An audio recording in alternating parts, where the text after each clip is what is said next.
আসসালামু আলাইকুম। সাভার বাইকার বয়সের আমরা সবাই আসলে আজকে মানববন্ধনে আসলে আমরা সবাই অ্যাড হয়েছি। মূলত আসলে আমরা যারা নাকি বাইকার বয়সে আছি তারা ম্যাক্সিমামই আপনার স্টুডেন্ট, কেউ কেউ আছে রাইডও শেয়ার করে। দেন বাইকটা আসলে আমাদের শৌখিনতা না, বাইকটা আসলে আমাদের যান্ত্রিক জীবনের অনেক হেল্পফুল একটা বিষয়। আমরা অনেকে আছি জব করি, সেখানেও আমরা যাতায়াত করি। কিছুদিন আগে সরকার 140 টাকা করে তেলের দাম বাড়াইছে, আমরা ট্যাক্স দিতেছি, আমরা ড্রাইভিং লাইসেন্স করতেছি, আমরা সরকারি প্রতি 2 বছর বছর ট্যাক্স আপডেট করতেছি। তারপরে যদি সরকার আমাদের উপর যদি স্টুডেন্টদের উপর বা যারা নাকি আয় করতেছে, শৌখিনতার কিন্তু বাইক সবাই চালায় না ভাই।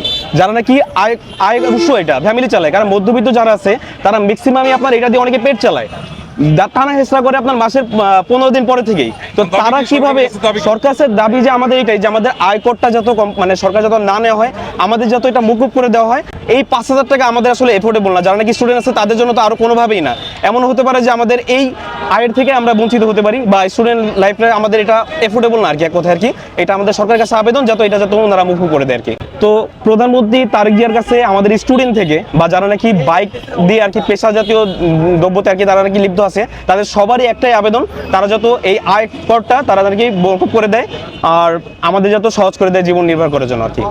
বাইকের উপর আয়কর, বাইকের উপর আয়কর, বাইকের উপর আয়কর, বাইকের উপর আয়কর, বাইকের উপর আয়কর, বাইকের উপর আয়কর।